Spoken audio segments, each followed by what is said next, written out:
I'm not sure how it has gone on, but it's a unfortunate statement, It's to an say the insult, isn't least. it? And at a time when our economy is doing reasonably well, it Yeah. is one of the fastest growing large economies. In fact, the fastest growing large economy. That's a very unfortunate statement, but maybe it also reflects a sense of frustration that his expectations did not come true. For the latest in strategic affairs, subscribe to our YouTube channel. Click the bell icon for updates.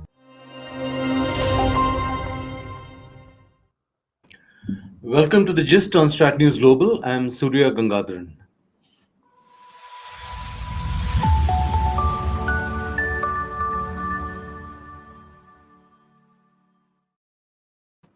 My guest is My Ambassador V S Seshadri, a former diplomat. He's an expert on trade issues. And we're going to talk to him about Trump's comments about India. As you're aware, he's talked about India as a dead economy, even referred to India as a country with very, very high tariffs, so on and so forth. Nothing very new, but the dead economy may rankle in many, many quarters. Ambassador Seshadri, um, all the years that you have spent in trade negotiations and so on, is this perhaps the first time you've had a head of state coming out with such comments and taking such a leading role, if I have to use that word? Yes, I would tend to agree with you. It is not normal to see a head of state inserting himself or herself into the negotiations at this level. And normally, trade negotiations are, complex. They don't involve one tariff number Yeah. for one country. It depends on the product sensitivity and so on. It's fairly technical uh, in terms of rules of origin, standard setting, and so many other issues. Yeah. Uh, it's very interesting, in fact, you have asked this question because only yesterday, the US Federal Court for Appeals Yeah. was listening to an appeal by some of the states in the US ruled by Democrats and also by some of the smaller firms who have, you know, raised questions about this whole tariff initiative and whether the president did indeed have powers to undertake such a tariff exercise. Normally, it rests with the US Congress. And it was interesting to hear in the presentations made before the appeals court that nowhere in the 200 years and plus of US history has a US president invoked International Economic Energy Emergency Power Act, provisions of the U.S. Trade Act to undertake an exercise of this kind. They have used this provision more often for imposing sanctions on enemy countries, etc. So that's the answer for you. What do you think Trump is trying to achieve? Trump is trying to achieve three or four things. Of course, this is aside from all the rhetoric that comes out, that are Yeah. besides the point. But you can see that he's trying to see if he can reduce the significant levels of trade deficit. He's trying to see if he can increase domestic manufacturing, which he feels has got neglected significantly. He's also trying to reduce the dependence of US on very many strategic items, like, for example, steel, aluminium, copper, pharmaceuticals, semiconductors, and so on. So this is another set of objectives. And lastly, I think he's also trying to see if he can generate revenues uh, by using tariff as a leverage, by using market access into the US as a leverage. He is trying to see whether he can get those countries, particularly which have had surpluses with the US in trade, Mhm. to in some way contribute to this exercise, which is why he is raising tariffs, asking them to come to some kind of deals with the US, which involve commitments in terms of investment, commitments in terms of purchases that they will be making from the US, or in terms of providing easier market access to those countries, in terms of reducing their tariffs, in terms of reducing non tariff barriers, and so on. Of course, that said, he is also using these tariff tool, as it were. Yeah. Yes, that likes the word tariffs, uh, to address a whole lot of issues: immigration, fentanyl drug trafficking. He's also imposed 50% tariff on Brazil for some domestic issues there. So it is multifaceted, but we are now looking mainly at the issues facing economic issues.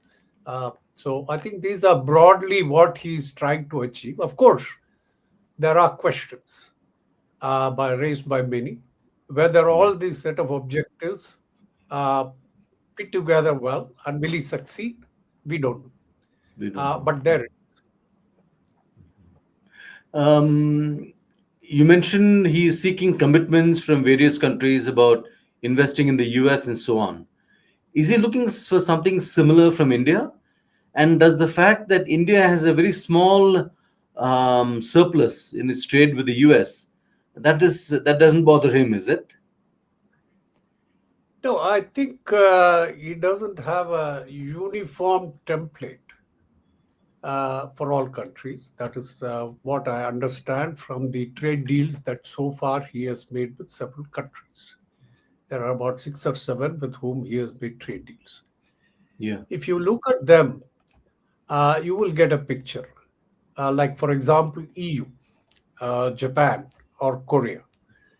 These are developed countries which also have some capital surplus which they can invest.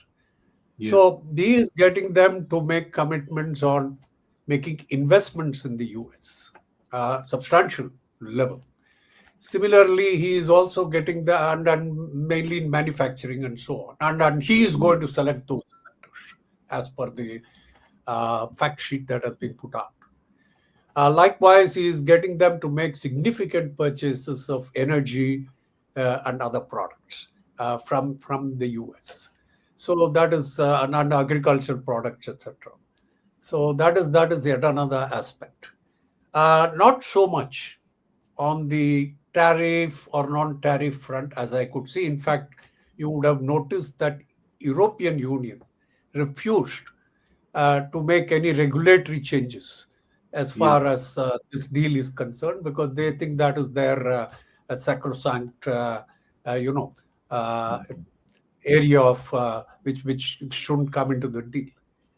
But on the other hand, if you see countries like Indonesia, Vietnam, uh, those deals are somewhat different. Yeah, they would They succumb, are it seems. more in terms of freeing tariffs for providing greater market access to US into their market, Yeah. reducing non-tariff barriers, etc. So he's quite flexible uh, in that sense, that he is ready to take whatever is coming. But Hmm. obviously, he's the decider. Uh, in terms of looking at whether the package, as it were, meets his expectations, and then of course he has to read it aloud to the MAGA crowd, for his domestic constituency, etc. So that's broadly the uh, agenda. Some of these commitments that the EU and Japan have made, billions and billions of dollars, these are verbal commitments, I guess. He will.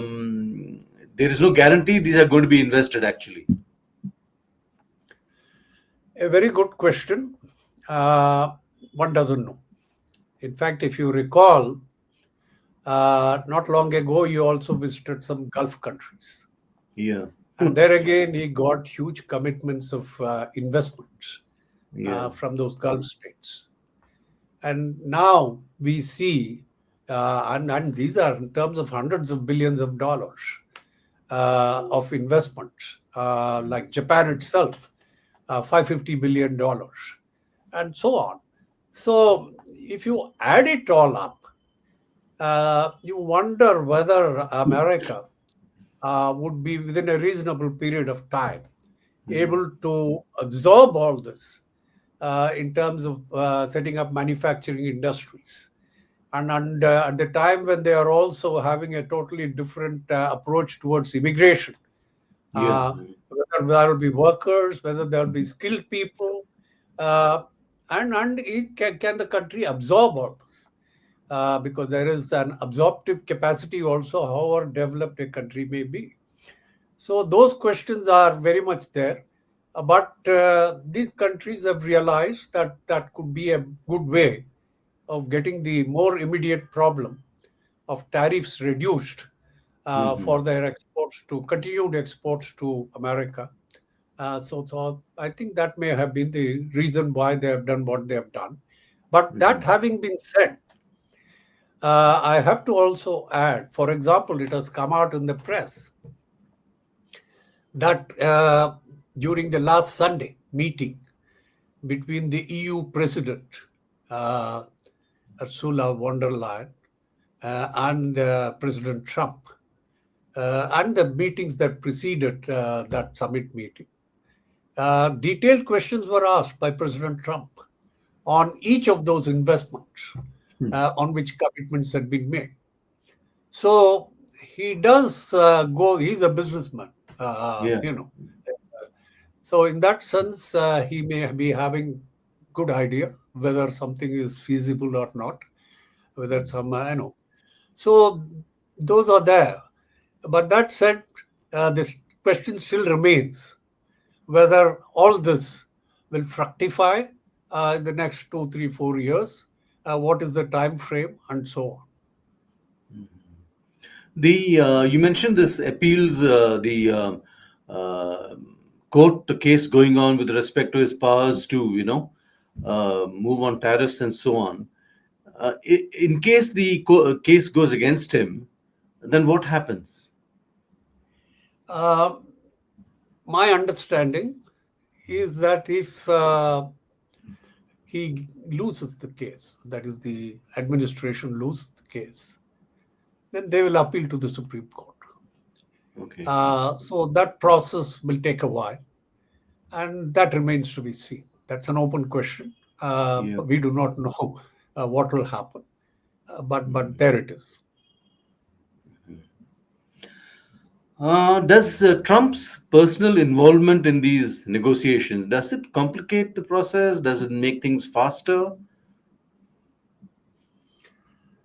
Uh, it does make things complicated, particularly for countries like us, uh, who take these negotiations rather systematically and approach these step by step, because these are very complex negotiations Yeah. involving a whole lot of issues. And we would like them documented rather than left as announcements. So uh, that does complicate matters, because at his level you cannot go into too many details.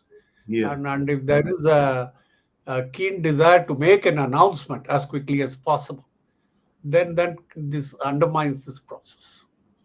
So there is that, but there it is. In fact, if you recall, we were one of the early ones Yeah. to have started these negotiations.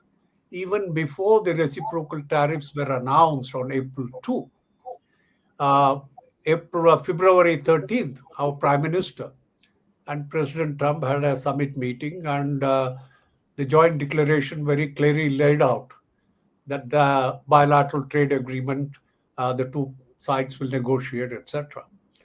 So this has been going on, and we have so far had 5 rounds, and I think the sixth round is to take place sometime later this month Yeah. when a USTR team is to come.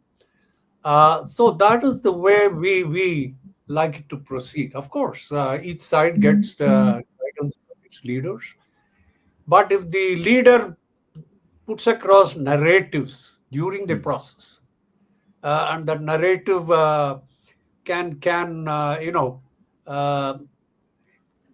redirect the negotiations in certain ways. That adds to certainly to the complication. How do you think his reference to India as a dead economy, how do you think it would have gone down in South Bloc or elsewhere?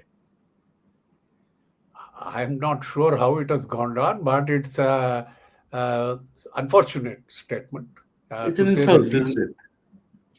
And at a time when our economy is doing reasonably well, it Yeah. is one of the fastest growing large economies. In fact, the fastest growing large economy. That's a very unfortunate statement, but maybe it also reflects a sense of frustration that his expectations did not come true. Otherwise, to uh, direct, no, give such a comment about a country like India, Yeah. with which just 6 months ago the two leaders held a very, quite celebrated meeting with a lot of positives flowing Yeah. from that meeting. To be criticized in this fashion was totally unexpected. But this is not unusual from President Trump. There are other countries, there are other individuals who have received such uh, you Hmm. know comments. Yeah. So we should, I think, largely ignore them. That's what I would say. In this negotiation, are we alone in that sense, in the kind of what we want from the US? And is it possible that we can work with other countries to counter the Trump effect? Now, this is not a multilateral negotiation where you can form coalitions with other countries with similar, interests or concerns. In fact, you can also say President Trump has cleverly set the narrative Hmm. in terms of keeping all countries individually separate in terms of negotiations. Yeah. Hmm. Uh, so this is quite different, but I'm not sure if we are as isolated as we think we are. I mean, as you are trying, as you tried to point out. I think we have taken these negotiations very seriously and sincerely, and we are continuing to engage. Uh, and the US side is also going to come later this month. Hopefully, we will also, pick the two sides can pick up the threads and see how to bring it to a successful conclusion. There are a number of positives going for both the countries in a whole range of areas. Uh, Military and defense partnership is one. Uh, Another is technology. A whole lot of initiatives have taken place in recent years on that front. And trade itself. And our trade, both in goods and services, they are doing quite well in terms of growth levels, etc. So the attempt by both countries, in fact, it's US exports to India are also growing, Yeah. both in terms of services and in terms of goods. So it is in the interest of both countries to see how to push this forward. without, if possible, any disruption. Because trade, it's very important to have predictability, certainty. Yeah. If there is no certainty about what tariff your good will receive when it receives that when it comes to the other port, business people will be hesitant to export because it's an unknown liability. So these are issues that both sides, I hope, will have the wisdom uh, to sit down and work out if as soon as possible a package of things which are mutually, uh, you know, agreeable. Uh, are we being very rigid in certain areas? Maybe dairy, agriculture, and so on. These have been protected for many years. Yeah. Now, you know, dairy, I understand there are two kinds of concerns.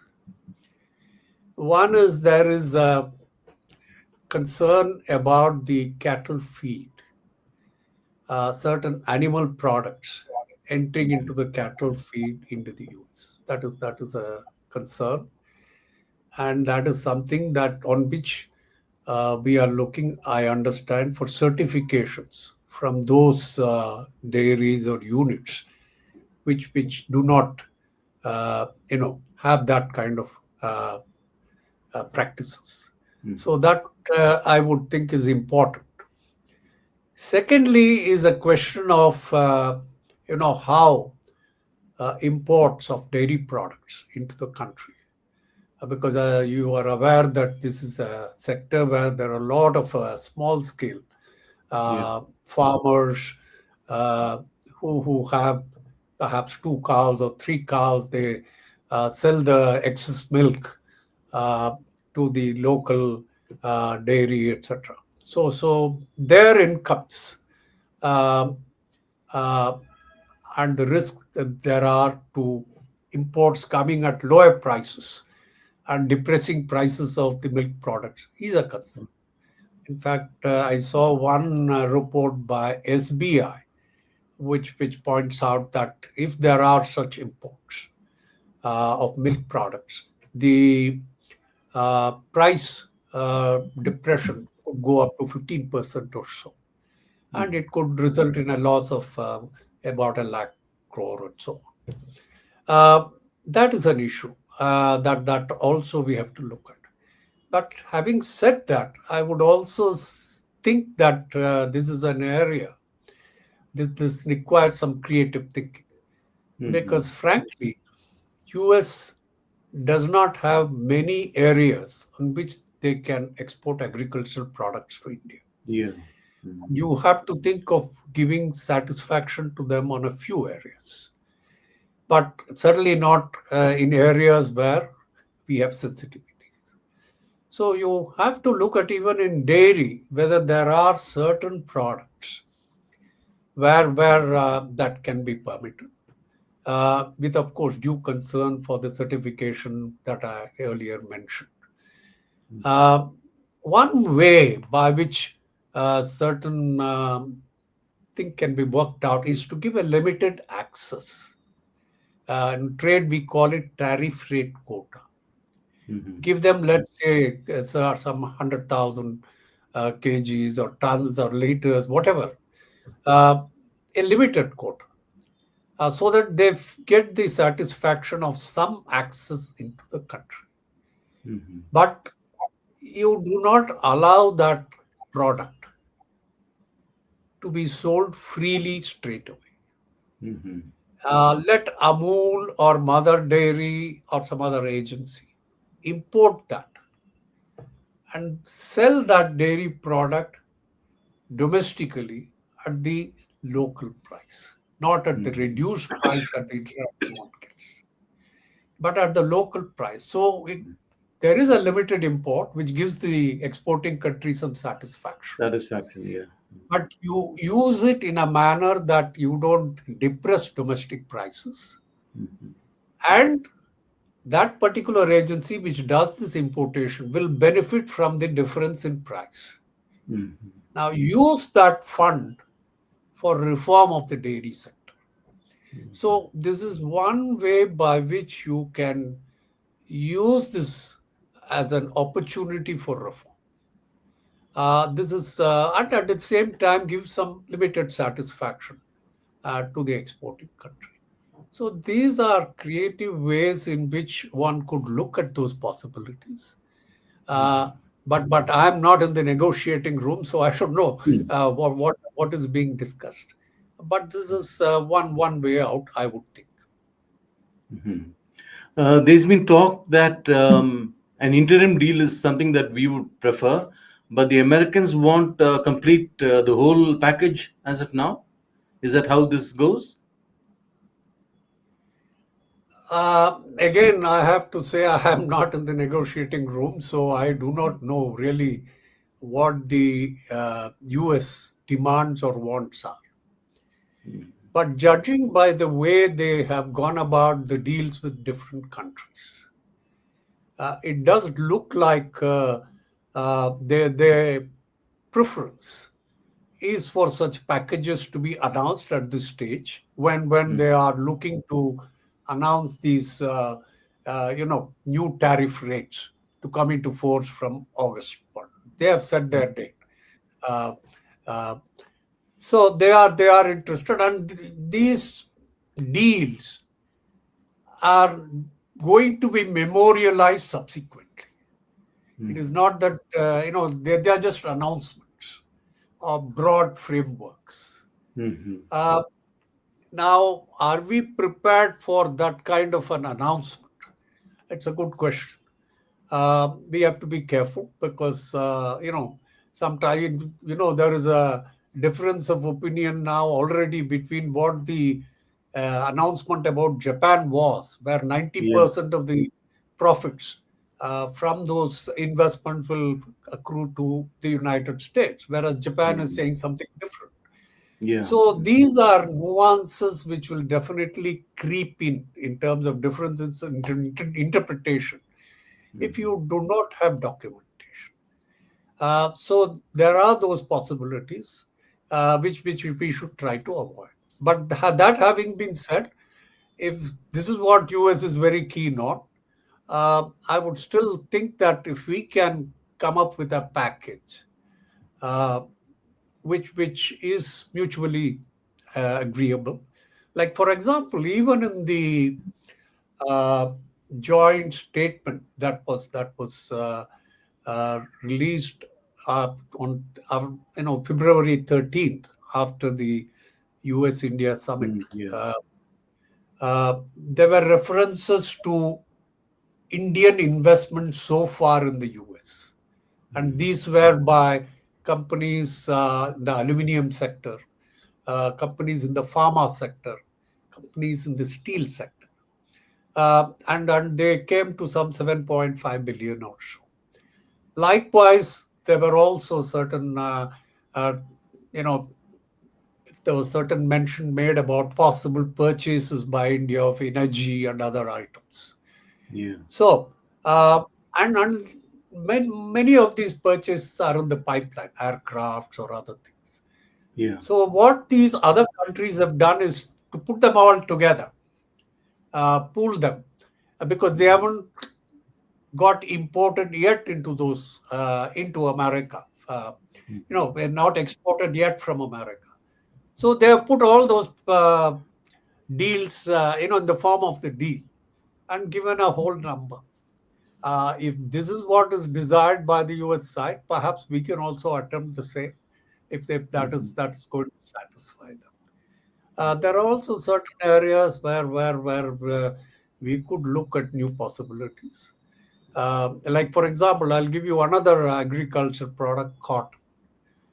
We buy cotton from the US. Last year, Yeah. we bought about 230 million US dollars worth of cotton from the US. Of course, I think it also depends on our own harvest, uh, what it goes like, etc. Yeah. But these are elements which can form part of that package if we carefully put out. Pharma is another area where US is very keen. In fact, this is, as I mentioned earlier, US is very keen to significantly expand domestic manufacturing capacity of pharmaceuticals. Mhm. Now, our companies are also quite strong. They're also having investments in the US.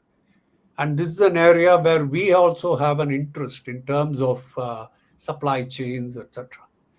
So, if we can again think of something collaborating in this regard that will assuage the concerns in terms of strategic security and so on, that could be another element. So, there are possibilities for making that package. Of course, Mm. defense is another, Yeah. uh, Mm. which could, become a good package, and which will not be, off the cuff investment proposals, but things that will work out. Then it becomes something that can be put across, and both sides can look at it. Last question. What if there's no deal? I am optimistic that a deal could be struck because the two sides fully know their position and their sensitivities. Narratives in between get built, maybe to put pressure. Yeah. That's something that we need to take note of, but also uh, look at them as a narrative and nothing more. So let's see if we can still do that. That would be my suggestion. Of course, because all said and done, uh, US is our single largest goods trade partner. Yeah. Last year, our goods trade was worth about 132 million or a billion or so.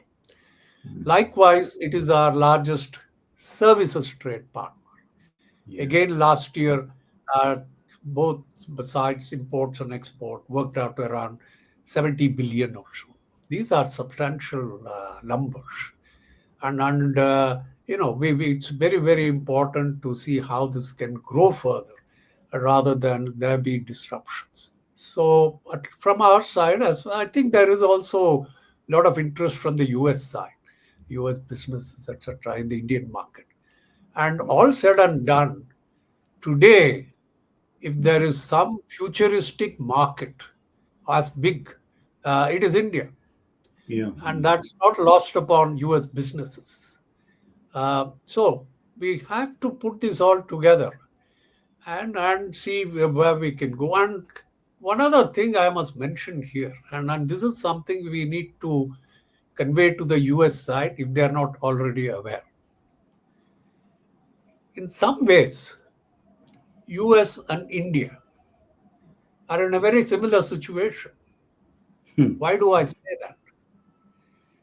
Our exports last year was about 440 billion or so. Our imports, goods, are about 720 billion. So India has a huge trade deficit, goods trade deficit.